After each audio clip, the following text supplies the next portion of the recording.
Hi everyone! Today I'll walk you through how I built my version of the classic Snake game using an ESP32 microcontroller and a TFT display.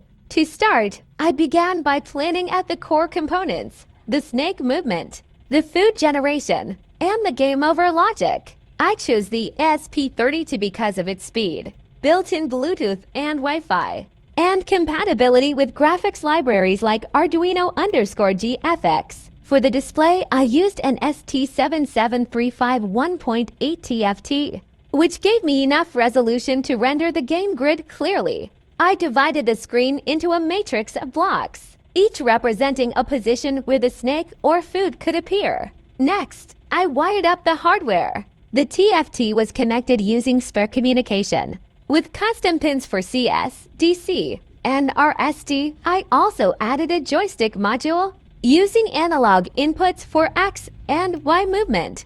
I read the joystick values and translated them into directions: up, down, left, or right. Once the input system was working, I wrote the game loop.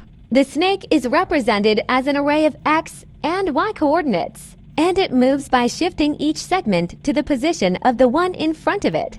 If the head collides with the wall or itself, the game ends. To make the game interactive, I added logic to spawn food randomly within the grid.